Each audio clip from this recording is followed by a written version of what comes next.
All right, welcome back to the Kentucky Kernel News Podcast. I'm your host, Nate Lucas, joined by my co-host, Giana Gallo. Would you like to say hi? Hi, everyone. Welcome back. So today we are going to be talking to opinions writer Owen Chesemore about his opinions on the Lewis Honors College. And we will also talk to Hannah Stanley, our editor-in-chief of the Kentucky Kernel, about the Timothy Umstead case, which has been breaking news on our campus as of the past week. So very interesting episode in store for you all. And this is just a disclaimer. All the opinions expressed on this podcast are the speaker's own and do not reflect the opinions held by the Kentucky Kernel. All right, let's go.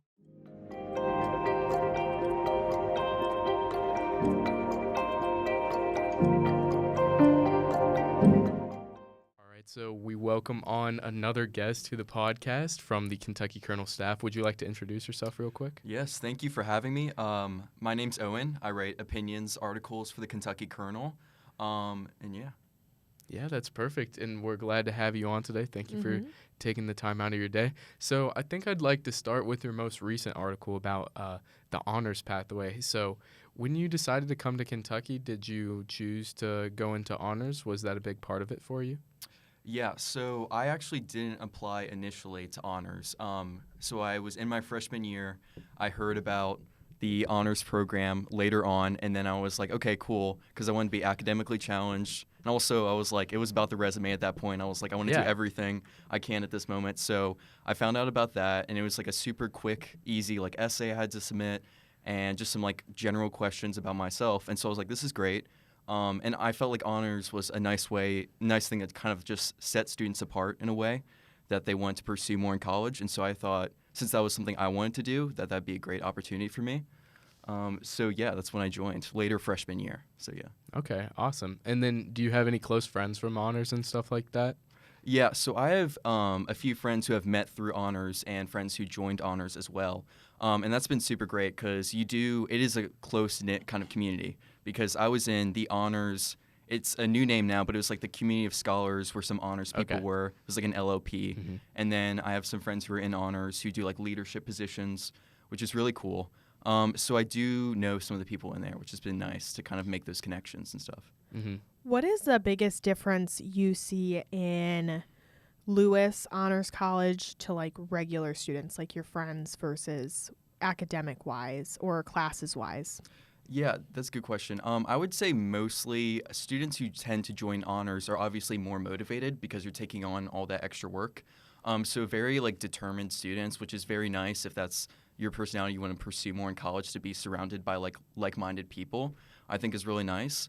But yeah, I would say in general that, and also students who are more interested in learning beyond kind of the major or minors that they picked. So they're generally more curious and more interested in learning. So yeah, I'd say those main like qualities. Mm-hmm. What do you feel like the cons are to Lewis Honors? Yeah, so I would say that honors requires a lot of commitment out of the students.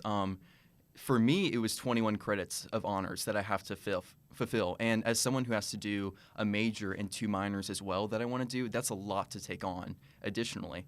And so I would say that actually students who join their freshman year, like before coming to college, like they apply on time and not through upper levels, they're doing 30 credits, which is quite a lot for students to take on. And now the honors program does work with you in some ways. So it does have like, if you take higher level courses, for instance, like a 400 level, 500 level class, they will count that as honors. So if I'm an English major. So if I take like a 500 level or 400 level like English class, that can count towards honors. But then I'm being graded as a graduate student in order to get that. So let's say it's like undergrads have to do this kind of paper and graduates have to do this kind of paper that's like 5 pages longer. Yeah. I have to do the 5 pages longer paper in order to get that honors credit, or at least that's true in my experience. So I would say that like they do work with you in that sense, but it's also more work for you. And I would say also another thing that I mentioned in my article is that it's not free unless you get the scholarship. And I would say a lot of students don't want to pay extra for something in terms of like when they're already working a job, they're already paying for the tuition. I mean, housing and food just raise their prices again. Mm-hmm. And so I think it's a lot to ask of students to be like, hey, in order to take on more, of these classes, you also have to pay more, which means you're working more, and that's just a lot to take on. So yeah. I did not realize for some reason until your article was published that Lewis, you had to pay to be a part of the Lewis Honors College, which again, I don't know why I wasn't thinking of that, but I learned that in your article. So thank you for educating me on that because I was a little shell-shocked. Again, you brought up a really valid point with how everything's kind of going up in price. Housing is going through a little bit of a crisis. Dining just went up. And now I didn't know about this added expense to students who choose the honors pathway. Yeah. And I don't know who gets the scholarships and who don't. Because I have the scholarship, which has been amazing, but I don't know if I would continue in honors, to be quite honest, if I didn't have that scholarship. So I don't know who qualifies and who doesn't. That's not super clear. I just got an email. I didn't even apply to anything. They just said, hey, congrats, you got the scholarship. And I was like, okay, great. That helps. Like, I'll not pay the money. Yes, exactly. I'll always take the help. So that was super nice. But for certain students, if it's not an option, then you take $250 per semester. That's $500 a year. Then you take that over 4 years. That's $2,000, which is just crazy. Yeah. Yeah, I think that's a really big difference. And for me, I am graduating early, and that was a goal of mine when I entered college. And I don't think that would have happened for me if I had joined the honors college. That's like a whole another minor. Yeah. It is, yeah, exactly. And that's the other thing. It's like, do you want to do honors or do you want to do another minor? Like, that's a choice you actually have to make with how many credits you're taking on. And so I feel like for most people, it's like when they think about it, they're like, oh, let me invest in a minor. Like, why would I take honors instead of having, like, political science? Like, that's a very, like, individual, like, thing, that program that you're focusing on. And so I think that for some students, that just makes more sense. Yeah. So where is the benefit of honors? Yeah, so the benefit of honors is in the classes itself, I would say that they are more discussion-based. So when I'm in an honors class, I do the reading, I do a little like short writing assignment, at least for the classes I've done, and then I just go in and talk about it, and which is really nice because I think with certain classes, it's very like lecture heavy. Yeah. So you can just sit in a class and be like, just kind of be like talked at for an hour to an hour and 15 minutes, and that's exhausting. Like, that's not entertaining for students at all. It doesn't keep them engaged.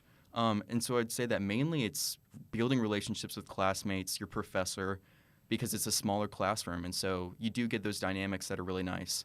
I would also say that if you have a major and you want to study stuff that's outside of your major, it can be really nice to spread out with honors because, like what I talked about in my paper or my article, it's like you can take an article on, or you can take a class on creativity, on biology. Like, it's a very like spread out field, which is really nice. But it also means that it's not really like clear like what honors like gives you. Like, it's just very spread out. There's a lot of different things you can take, a lot of different combinations. It's just not really clear all the time like what the focus is when you can have so many options. Whereas like a minor, it's like I'm focusing on one field of study. So yeah. Okay, interesting analysis. Excuse me. I was very curious on so what is the benefit at like graduation? Is there a difference? What are you going to have versus? Do you get a cord? Yeah. Do you get a medal? Do you get like a Lewis Honor plaque? Like, they better is give there you a something cord, that you get for doing That Lewis is Honors? a great question. I'm going to be honest, I don't know. They don't really talk about that. So I would say probably cord, but I really don't know. I mean, I think there is that benefit, but if there is, it's not something that they really talk about. Gotcha. So yeah. Because I'd be curious too if like Lewis Honors students who want to pursue grad school or, go anywhere, and if they do apply to UK, if that's like an automatic in, like, oh, you're a Lewis grad, right, automatic in to UK's master's program. Yeah. I'd be very curious to hear about what the benefits are.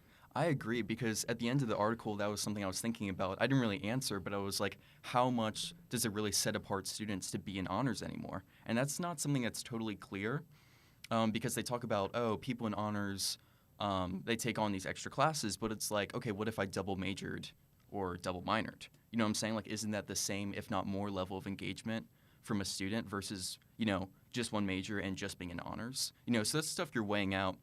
And I also wonder how much it impacts, your ability in grad school. Like, does it really set you apart? Because honestly, I've not read anything that says, they really look for honors. I don't really see that. So, yeah. Interesting. Very interesting to me. So what made you write opinions? Because I saw that you were kind of like a reporter for the Kernel first. So Yeah. what made you so opinionated? Well, mainly I've been focusing my opinions on UK itself. Yeah. So my previous opinions article, I think, was about the Community of Scholars LOP, which is something now rebranded as like the Honors Residential Experience. So I've been focusing on honors for a few months now. I think it's really interesting to me. And then before that, it was on the humanities department itself, how less students are getting involved in the humanities and moving to more like STEM and business fields, which is really interesting. So I feel like for me, I love doing news, and it helped me understand like what was happening at UK.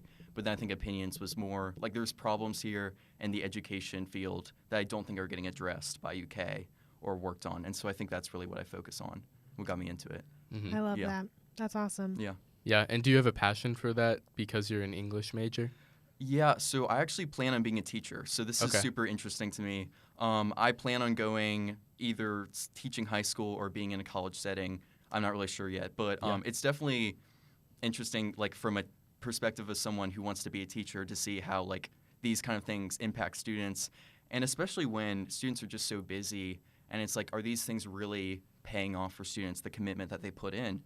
Because I didn't mention this earlier, but one of the cons is like, okay, so they have these leadership positions, for instance, where you're getting these like skills of being a leader, but it's like you have to take a whole class just to be in most of those leadership positions, which is just bizarre to me. Like, why do you have to be maybe like a peer mentor or something and take a whole class on top of that to be a peer mentor? Or so I think it is. And so it's just like, it's interesting to think like, are they really just adding on extra work, or are students really getting the return that they want? So that's just interesting to me. But yeah.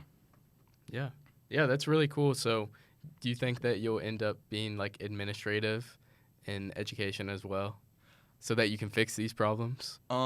That's a good question. I don't think so. I think I just want to like teach in like Yeah. a very classroom setting. But it's definitely interesting to me. It's definitely something I'd be like open to getting involved in, because I think it has a lot of impact on these decisions and the decisions that students make, especially like whether or not they pursue the honors program, whether they think that was worth my time. Those are super important questions when you only have 4 years and you have to make the most of it. And so I think that honors, I'm not against honors at all. Like, I think it can have a lot of potential, but I think there's just some areas of improvement. So I think that's something that not necessarily want to get involved in per se, but like through opinions articles, I can just kind of like throw something out. Yeah, I get you. Yeah. Mm-hmm. What, not leaking your next story, of course, but what is your next article entail? Is it about Lewis? What kind of, do you want to reveal more about Lewis? Or is this like, this is my cherry on top, I want to move on to the next story? Yeah, I mean, I think for now I want to keep it here, because I think it'd be interesting as a junior or senior looking back, seeing, okay, now that I've written articles about needs for improvement, I can say, like, was it worth it from my experience? Because from the time, like from this moment, or during right now, I'm committing to the honors program. Like, I'm not dropping out. So in my opinion, for me, I think it's worth it, because I kind of like leave it for the student to decide. And I kind of focus on the cons more, I would say. But for me personally, I love having that kind of like variety of classes to take. I think that's fun. But I would say that when I get to a senior year, it's like, okay, like when I apply for grad school, or because I want to be a teacher, so obviously I'm applying for that, or stuff like that. I just think it's definitely gonna like show up whether or not it actually helped me or not. And so I'm not sure if it will, but yeah. Well, I can't wait for in 2 to 3 years to read that article. Yeah, it'll be interesting for sure. Yeah, for sure. Yeah. All right, yeah, that's all the questions I had for him. Perfect. Awesome. Well, thank you for having me. It was Yeah, great talking to you all. Thank you for coming Yeah, on. We thank really you. appreciate it.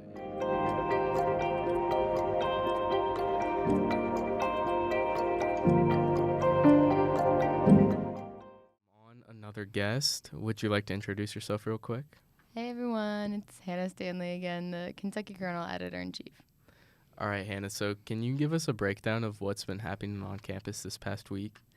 Yeah, so technically it was off campus. Yeah. But a former UK student, Timothy Umstead, had some chaos going around his name, and it all started February 7th. And it's like 6 p.m., 6:45 p.m., sometime around there, when the first officer showed up and was talking to one of his roommates who filed a report against him. And then when she took him inside because she didn't feel safe being inside the house alone, she led him to the basement, and there was a bunch of miscellaneous explosive items. So there was like a thing called homemade rocket fuel, is potassium nitrate and sugar, and a little jar labeled like explosives, do not eat. And then there was some lighters by it. He had like a homemade-ish kind of flamethrower. And then at that point, it became a much bigger story because they had a hazmat team out. They had ATF, which is the Bureau for all kind of like fire, explosions, things around that sort, on our street. And this was all that same night until like 11, 12 o'clock at night. And they had to get the search warrant approved, found a bunch of guns, more explosive matters. They searched the entire house, and he was arrested and had his first court hearing Monday, so yesterday. And not 100% sure, but did post his bond after it was lessened after his hearing, and is on a year-long unsupervised probation. All right. And so how did you know about this story? I kept getting a lot of texts from people on our street being like, what's going on? Like, why are there so many cop cars? And, like, we have a Ring camera, so the whole Ring community was like, what's happening? And one of the girls down the street, I was like, hey, like, what? Like, it's right by you. Like, what do you see? And she's like, I don't know. Like, there's this guy and, like, a bunch of cops. Like, but now there's even more cops. And then there's undercover cops. And they brought out, like, a van. And she's like, it's definitely seeming like there's something more. And I was like, well, at this point, it's a lot of UK students over there. And there's usually some kind of story when there's a bunch of cops on our street. So it just started from a bunch of anonymous tips that I was getting from people. Mm. And then I know that Matthew took the photo for us that's on the original article. Mm-hmm. How did he get down there? He rode a bird scooter. Oh, my gosh. Okay. He rode a bird scooter all the way from the office because I originally called Abby, our photo editor, to see if she was up. And she was like, I can't get over there. Like, call Matthew. So I called Matthew, our staff photog, and he was like, I'll be there. Was there within, like, 5 minutes. And I was like, how did you get here so quick? And he's like, I rode that scooter. And it's just, like, laying over on its side, like, on a ditch. And he magically got this photo that nobody else has. I mean, nobody else was there. No one knew what was going on. It's a fantastic photo. It's an awesome photo. And he was in the car the entire night up to that, like, while they were searching and everything. So he somehow grabbed him in the few minutes they brought him out and then brought him back into the car. I'm very happy with it, to say the least. Yeah. Patience and magic right there. Yeah. Mm-hmm. For sure. The whole, when everything was happening that night, how long did the search warrant take? Or, I mean, were you out? What were you doing? Were you interviewing people? What did that look like? So ironically, I was actually working another job. Oh. I didn't get there until like 11 o'clock at night. So it was a lot of piecing things together because when there's one or two cop cars, especially in, some of the more suburban areas, it's not too much of a worry. It's honestly a very common thing. So we weren't thinking there was much to it. And then next thing I know, I was like, oh, there's definitely a lot more here. So I quickly got over there as soon as I possibly could and started asking some questions. None of the law enforcement really wanted to talk, so I just kind of let that be. And just started asking around some of the witnesses and seeing what they had heard and seen. And then put up a little story with what we had. And then it took a lot of digging and finding him on the last 48-hour booking website where we matched Matthew's amazing photo with his face because we would have no name otherwise. And then that led into finding the court hearing and it all unfolding. Mm-hmm. Gotcha. What, looking forward now, does this court case look like? What are the charges? Again, what is the future for this prior student? Yes. So, yeah, he was a former UK student. He's no longer enrolled here. And that was prior to this incident. But his first 3 charges that were placed on his name were 3 different cases of wanton endangerment to the 1st degree. So that is the highest level degree that it can be. And basically it means that you're purposely, like, putting harm onto somebody or putting their life in, like, a threatening matter, basically just putting somebody else at risk. And after he had his court hearing, his attorney got it down to wanton endangerment second degree.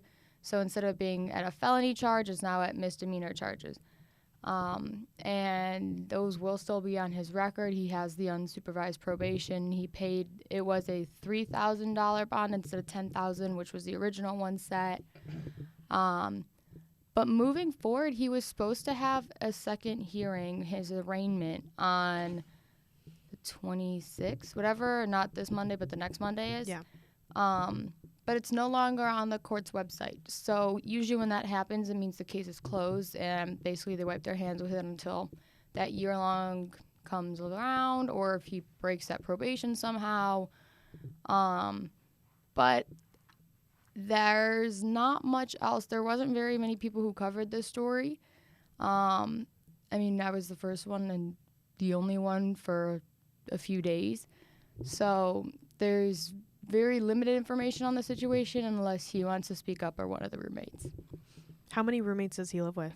3 other roommates. And he said during his hearing he lives upstairs and that there's a main floor and a basement. So I'm assuming those bedrooms are split somehow in the house, because the original items that he had, which more around the explosive side of things, were upstairs in his bedroom, in his closet, but his roommates knew about it. He said that they unwillingly came into his room sometimes and just, like, you know, whether it's hanging out or just being roommates, whatever it may be. But they asked him to put it in the basement. So then that's why the officer was originally led into the basement at the beginning of all this, because there was a certain cabinet that had it all in there.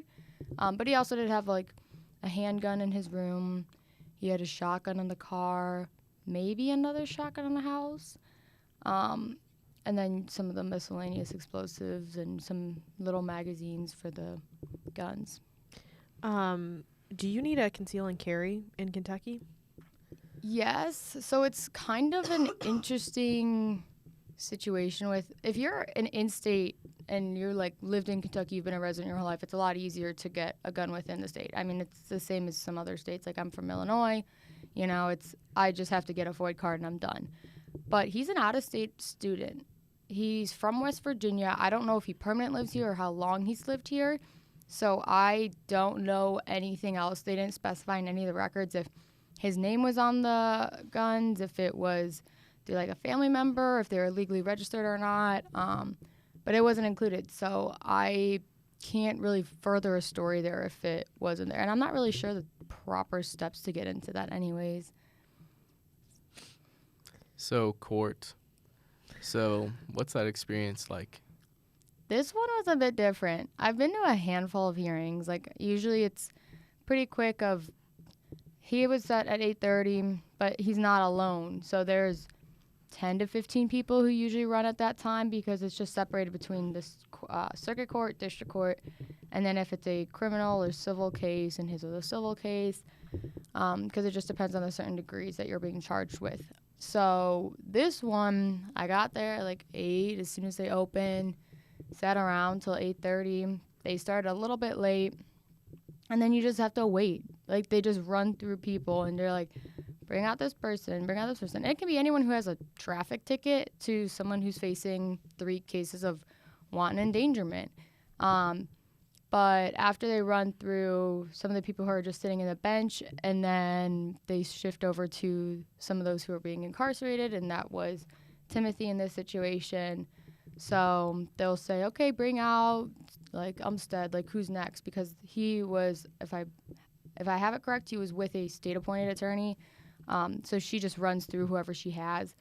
And the judge asks, like, okay, who do you have next? And then Umstead, case number, blah, blah, blah, because they're all, like, numbered within that day. And then they brought him out, sat him down in the chair, and it was unusual because in these first hearings, it's usually either plead guilty or not guilty, and it's about a 3-minute process. They basically run through these charges. If you have a little bit to add, a little bit not to add, and then you're done. And you usually go on to your second hearing, which is the arraignment. But his went for like 30 minutes. He sat down next to his attorney, and then there's the other 2 state's attorneys going against him, and then you have the judge in the middle, and then, like, some of the people working around. But they went through what he was being charged with the night of the incident, all the different claims. And then they even had him testify, which is something a little unusual, especially at this early. I was going to ask about that. Yeah. I didn't think that was usual, like you said. No, it's not at all. I mean, once in a blue moon, they'll have them say something like, oh, I agree, because they have to say, like, I plead guilty, I not plead guilty, or if they understand, like, the judge will ask directly, like, do you understand your rights? Do you understand your charges? And, like, that point, like, it's normal for them to say, yes, no, like, I don't want this, I don't, like, they'll whisper to their lawyer.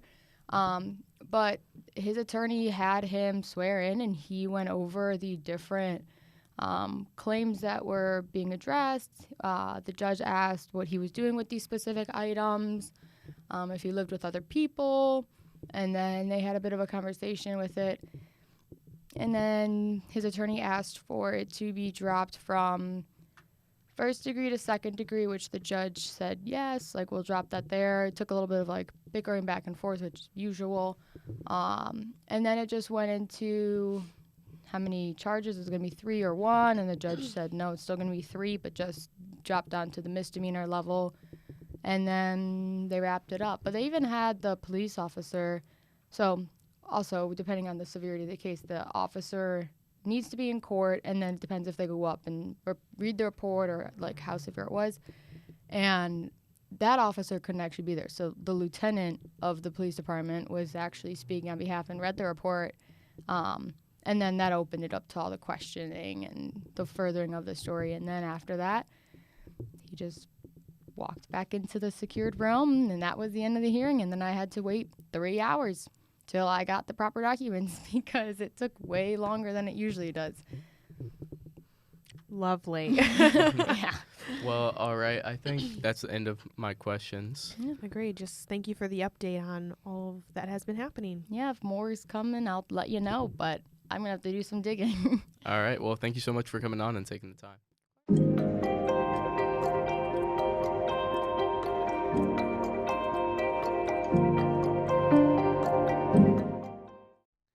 All right, welcome back to Scoops Out of the Litter, where we tell you what you need to know as a college student about the news on the local, state, and national level. And so to start off with, the Kansas City Chiefs are your Super Bowl champions. Okay, let's end the podcast. And outro song. No comment. Boo. Yeah, I'm done. This was like the first Super Bowl. I mean, I watched Super Bowl growing up, but I wasn't really paying attention ever. Yeah. This was the one I was like actually paying attention for. Yeah, you were like conscious for this. This is like when Yes. you're a baby and you turn 5 and you get your memories. Exactly. Okay. And I don't care about either team. I don't root for either team. I don't care about either team. I just know I hate the Chiefs because of Patrick Mahomes, Travis Kelce, and Taylor Swift. Sorry for all you Swifties out there, but that she needs to leave the NFL. Do not bring this in. Don't bring her Karma is my boyfriend or whatever onto football. Yeah. And I think it was a little scripted. I know that's a big like theory going around that, oh my God, you can just tell that the NFL is scripted because the Chiefs won at like the last 2 minutes of the game. Yeah. Do you think it's scripted? No, Patrick Mahomes just does that. What are your thoughts on the Super Bowl? Well, I don't like Patrick Mahomes either. But I mean, like, you have to, like, recognize greatness whenever it happens. Yes, true. You know? And it's just like people will always say that, but it's just like when you can't make mistakes against Brady or Mahomes. Like, when you make a mistake against them, that's like making a mistake against a normal team amplified by 2 because they're so good that, like, their presence on the field, it just, like, amplifies it. Like, it makes it 2 times as bad. So, and I mean, the 49ers were getting breaks their whole playoff run, too. Yes, yeah. So, and they got to break that game. They got a turnover in the red zone. They recovered a fumble. But, you know, I don't think it's scripted. You can't script football that way. Yeah. I think that the NFL loved that Taylor Swift won the Super Bowl. But, yeah, I don't think it was scripted. Mahomes is just really good. I agree. What do you think of the ads? I thought the ads were okay. There was nothing that really like surprised me. Mm-hmm. I thought it was funny that Robert Kennedy had an ad. Yes. That was pretty hilarious. That was. And then I saw that it said vote independent for a little bit, but then there was also like something that they forgot to cut out that said vote Democratic, because I'm pretty sure that was like old JFK ad, and they just like reskinned it. So I guess they forgot to pull that out of there. So it was just like, it was super trashy. Yeah, I mean, again, like it went from. Also, there was way too many Temu. I didn't see the Temu ads. I don't know if I was looking at my phone or what. It was the same for every single quarter. I was like, they paid probably $1 million more for these advertisements. Temu. Yeah. Anyways, but going back to what we were talking about, I don't know. It was like all of these silly little ads, Disney, movie releases, trailers, and then you have this like political campaign. And I mean, I remember when I was watching it with all my friends, we all were just like shocked that, I mean, it's brilliant campaigning. Like that's the time to put in an ad for your campaign. Yeah. But we were all just like, what in the world is going on here?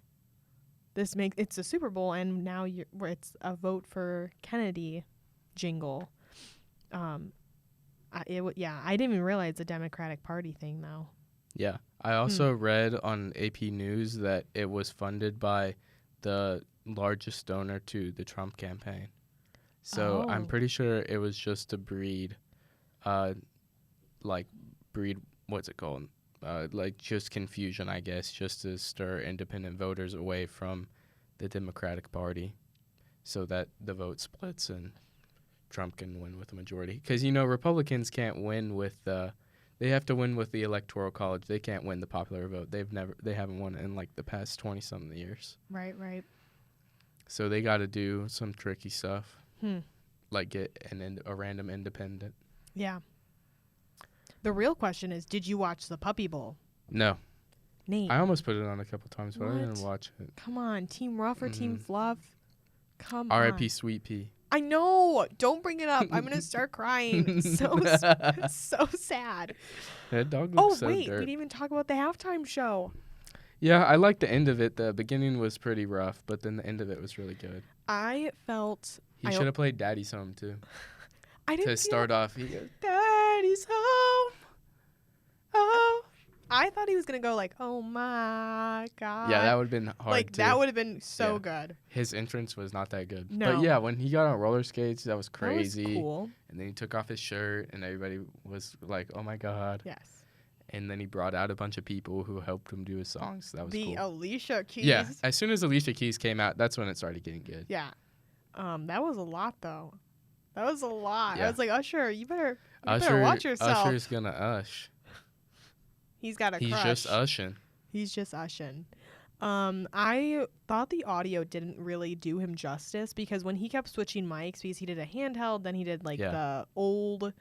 Yeah, he was just tired. Yeah, and he was sweating profusely. I was like, this man, he's doing a lot. But I think I know that's his thing, but he needed to stop moving at points. Yeah, I feel like the show really screamed like Vegas. So yeah, I liked it. Yeah, so I thought it was good. Mm-hmm. He also had that one glove on, trying to be like Michael MJ. Jackson. Well, and it was kind of out of nowhere too. I was like, wait, are you trying to be Michael Jackson?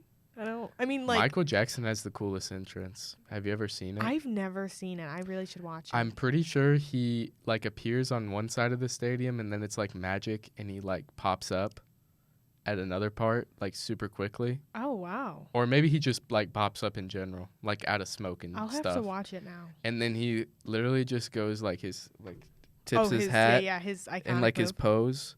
Yeah. And then he just stands there for like 2 minutes. And he doesn't even start a song, and everybody's just screaming. Yeah, I would. It's so awesome. Yeah.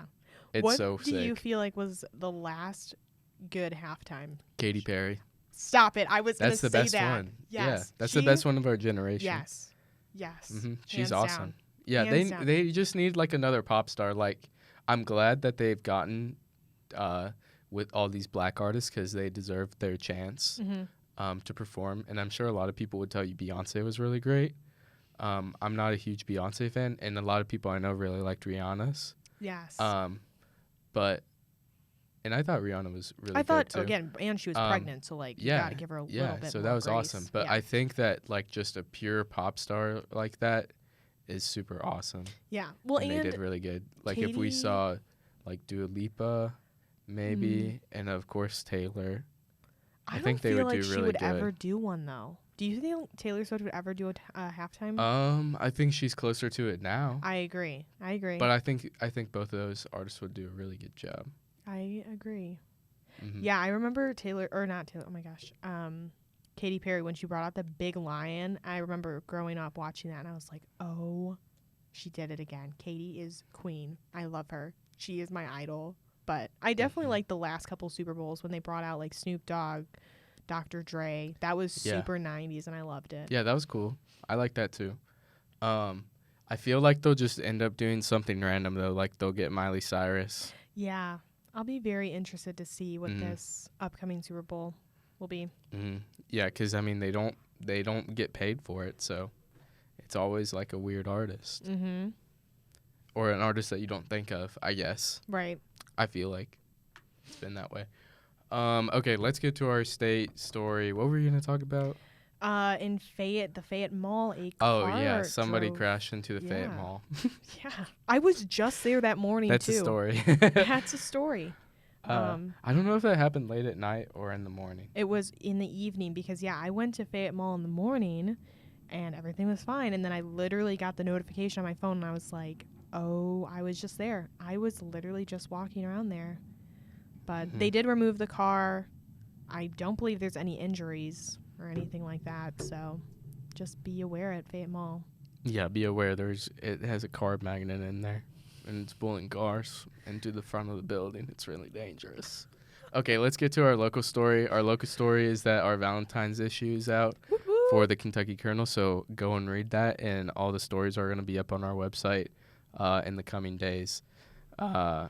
And tomorrow's Valentine's, so happy early Valentine's. Happy early Valentine's Day, everybody.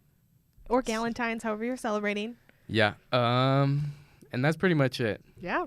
Happy Valentine's Yeah, happy Day. Valentine's Day. Yeah, I don't want to talk about it and make people regret not having a Valentine. Yeah, So, yeah, don't think about it. And if anything, the Colonel will be your Valentine. Yeah, just read our articles. Yes. Okay. Okay, that's all for this episode. Thank you guys so much. Outro song.